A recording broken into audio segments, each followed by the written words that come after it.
प्रधानमंत्री नरेंद्र मोदी देश भर में धुआंधार चुनाव प्रचार कर रहे हैं और जगन्नाथपुरी में रोड शो कर रहे हैं। साथ में बात करते हैं। प्रधानमंत्री जी, न्यूज नेशन में बहुत स्वागत है आपका। लोगों के प्यार और भरोसे का जनसैलाब उमड़ पड़ा है। मेरा पहला सवाल है कि इस चुनाव में सबसे बड़ा जो नारा है वो 400 पार का है और विपक्ष ने हथियार बना लिया है कि आप संविधान ही बदल देंगे इतने बड़े मैंडेट के बाद। ये नारा नहीं है, ये 140 करोड़ देशवासियों का संकल्प है और ये संकल्प को देशवासी जी रहे हैं। इस संकल्प को पार करने के लिए स्वयं देशवासी, देश के मतदाता पूरे चुनाव का नेतृत्व कर रहे हैं। कभी किसी ने सोचा है कि सुबह 7 बजे से हजारों लोगों की भीड़ पूरी में देशवासियों की आशा पूरी करने के लिए जो जन सैलाब मैं देख रहा हूँ, इसे साफ साफ लगता है। और जब आप तो न्यूज नेशन वाले हैं और हम नेशन फर्स्ट वाले हैं, तो हम तो नेशन फर्स्ट के लिए काम करने वाले लोग हैं। मेरा सवाल है कि पिछले 10 वर्षों में देश का आर्थिक उन्नयन हुआ है, राजनीतिक परिस्थिति बदली है और एक धार्मिक पुनर्जागरण सा देखने को मिल रहा है कि राम मंदिर बना, काशी कॉरिडोर, महाकाल कॉरिडोर, बाबा केदार का निर्माण। क्या यही वजह है कि आपके ऊपर व्यक्तिगत हमले किए जा रहे हैं और आप पर धर्म की राजनीति करने का आरोप लगाया जा रहा है? ये मैं समझता हूँ कि गहरा विषय नहीं है। ऐसे ऊपर चलना आप लोग या तो जो भी लोग बात करते हैं कर रहे हैं। सरदार वल्लभ भाई पटेल ने, जिसने देश को एक किया, हमने दुनिया का सबसे बड़ा स्टैच्यू बनाया, स्टैच्यू ऑफ यूनिटी। बाबा साहब आम्बेडकर, जिसने संविधान को बहुत बड़ी ताकत दी, हमने उनके पंचतीर्थ बनाई है। महात्मा गांधी की दांडी यात्रा, दांडी को इतने दिनों तक भुला दिया गया था, हमने दांडी में भव्य स्मारक बनाया। हमने बाबा साहब आम्बेडकर के पंचतीर्थ बनाए। मैं मानता हूं कि हमारे देश में 140 करोड़ देशवासी ऐसे हैं जिनके मन में इच्छा रहती है कि कभी 4 धाम यात्रा करनी है, कभी 12 ज्योतिर्लिंग जाना है, कभी माँ को गंगा में स्नान कराने के लिए जाना है। ये भारत के नागरिकों के हक है कि उनको व्यवस्था मिले। अगर वो जगन्नाथ जी में आते हैं तो उसको अच्छी रहने की व्यवस्था मिले, अच्छा खाने का प्रबंध मिले, उसको कनेक्टिविटी मिले, उसको इंटरनेट कनेक्टिविटी मिले, उसको अच्छे साफ सुथरे टॉयलेट मिले। क्या हिंदुस्तान के नागरिकों को ये हक नहीं है क्या? 75 साल तक भारत के कोटि कोटि नागरिकों की आस्थाओं को जूते मारे गए हैं, अपमानित किया गया है, उनको अपने नसीब पर छोड़ दिया गया है। मोदी उस दुनिया से निकल करके आया है। मेरे मन में दर्द था, जो इस देश के मालिक हैं, जो इस देश को चलाने के लिए टैक्स दे रहे हैं, उनको एक टॉयलेट नहीं मिलेगा, उनको अच्छी जगह पर सोने की जगह नहीं मिलेगी, क्योंकि वो भगवान के दरबार में जा रहा है, परेशान हो जाए। तो मैं अपना कर्तव्य मान करके इसको कर रहा हूँ। जहाँ तक हम पर जो विरोध करते हैं या आरोप करते हैं, वो तो मेरे जन्म से पहले से कर रहे हैं, क्योंकि वो एक निश्चित प्रकार की सत्ता भूख में डूबे हुए लोग हैं। वो मानते हैं कि उनकी प्राइवेट प्रॉपर्टी है, इनकी फैमिली की प्रॉपर्टी है। ये देश के संविधान को नहीं मानते, देश के लोकतंत्र को नहीं मानते, देश के मतदाताओं की ताकत को नहीं मानते हैं और इसलिए वो गाली गलौज करते हैं।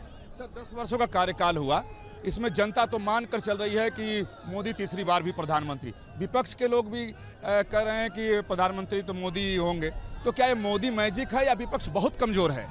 ये मैजिक देश के मतदाताओं का है। मतदाता जागृत हो चुका है।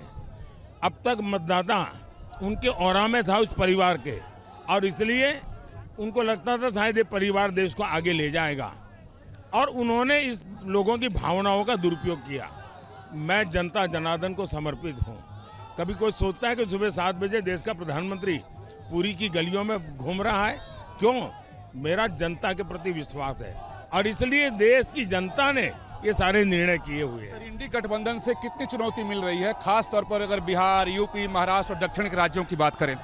इंडी गठबंधन है कहीं क्या? उन्होंने 4 या 5 बार मिलकर के हाथ ऊपर करके फोटो निकाली है। क्या इंडी गठबंधन का कोई नेतृत्व है क्या? इंडी गठबंधन की कोई कैंपेन कमेटी है क्या?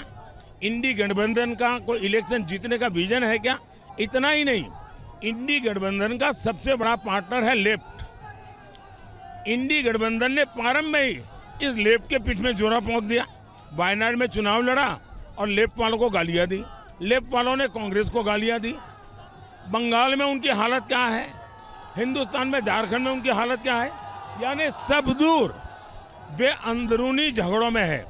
अभी उनके एक नेता कह रहे हैं कि अब छोटी छोटी पार्टियों का कोई भविष्य नहीं है। जो इंडिया अलायंस के छोटे पार्टनर है उन्होंने कांग्रेस में मर्ज कर देना चाहिए। क्यों? उन्हें मालूम है कि मान्य विपक्ष के लिए जितनी सीटें चाहिए 10%, इस चुनाव में कांग्रेस 10% सीटें नहीं ले पाएगी।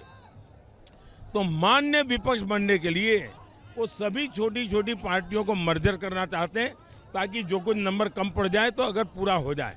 ये इनकी हालत है। सर, उड़ीसा में गठबंधन नहीं हो सका, अलायंस नहीं हो सका, अगर होता तो क्या नतीजे कुछ और होते? देखिए, उड़ीसा का विषय निकाला, उड़ीसा के नागरिकों के मन में एक बहुत बड़ा सवाल है कि जिस व्यक्ति को बीजू बाबू के बेटे होने के नाते और पढ़े लिखे थे, तो बड़ी आशा अपेक्षा के साथ 3 दशक से उनके नेतृत्व को स्वीकार किया।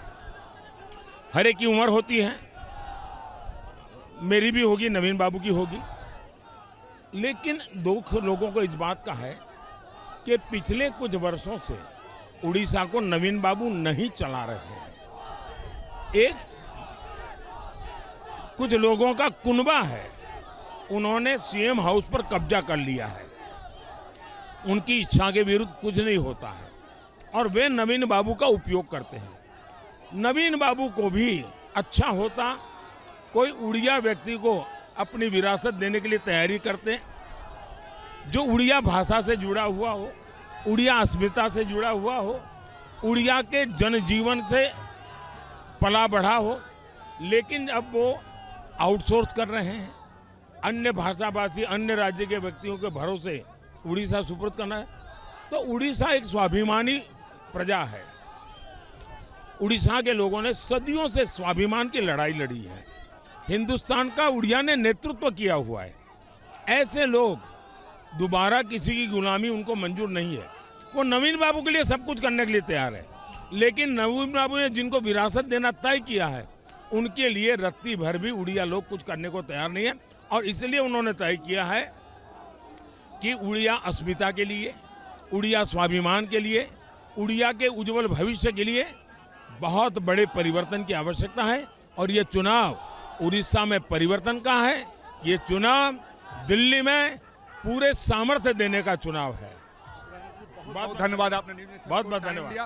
प्रधानमंत्री नरेंद्र मोदी ने न्यूज़ नेशन के सभी सवालों का बड़ी बेबाकी से जवाब दिया और पूरे आत्मविश्वास में प्रधानमंत्री ने कहा कि 2024 में एक बार प्रचंड बहुमत से फिर सरकार उनकी बनने जा रही है। और इस तस्वीर को दिखाने की कोशिश करते हैं कि प्रधानमंत्री के साथ जो ये महिलाएं चल रही हैं, उनके रोड शो में लगातार उसी तरीके की भीड़ है और प्रधानमंत्री का काफिला अब आगे बढ़ गया है। वीडियो जर्नलिस्ट राकेश रावत के साथ विकास चंद्र, न्यूज़ नेशन, पुरी।